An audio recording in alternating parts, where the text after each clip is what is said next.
ઈદે મિલાદની રાત્રે ભાવનગર વડવા વિસ્તારમાં જૂથ અથડામણનો બનાવ બન્યો હતો. એમાં 4 યુવકો પર 10થી વધુ શખ્સોએ તીક્ષ્ણ હથિયારો વડે હુમલો કર્યો હતો.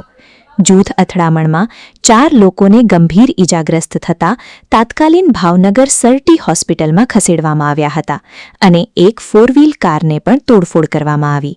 સમગ્ર ઘટનાની જાણ થતાં પોલીસ કાફલો ઘટના સ્થળે દોડી આવ્યા અને આગળની કાર્યવાહી હાથ ધરી હતી. અહેવાલ જાહિદ સૈયદ, રિપોર્ટ શાહરૂખ ખાન પઠાણ, ભાવનગર.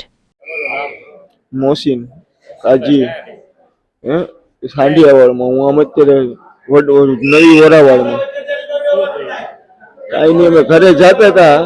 10-15 જણા શખ્સ છરી લઈને મારવા માંડ્યા. ઉતર્યા ને તો ગાડીને થોડુંક ઓલું કર્યું. તમે કીધું ભાઈ થોડાક સાઈડમાં રહ્યો, તમે ગાડી છે ફૂટી જશે કાચ બાત ની એવી રીતે, તો સીધા ગાળાગાળી કરવા માંડ્યા. ને પછી અમે ઉતરે 10-15 જણા હતા.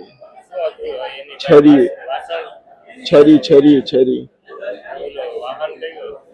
વાહન ની ન્યાયના ઘર પાસે જ ઉભા. તમે રિટર્ન પછી ત્યાંથી નીકળતા હતા અમારા ઘર માટે આવવા માટે હલકાએથી 4 જણાને વાગ્યું છે અમારે. મારું મોસીન, પછી એક રિજવાન કરીને છે, એક અવેશ કરીને છે, એક રમીજ કરીને છે. એ લોકો પાસે બધા પાસે છરી હતી. એક્ઝેક્ટ આપણે આવડા તલાવડીમાં ઓલા બેકરી વાળા છે ને એની સામે ભાવની.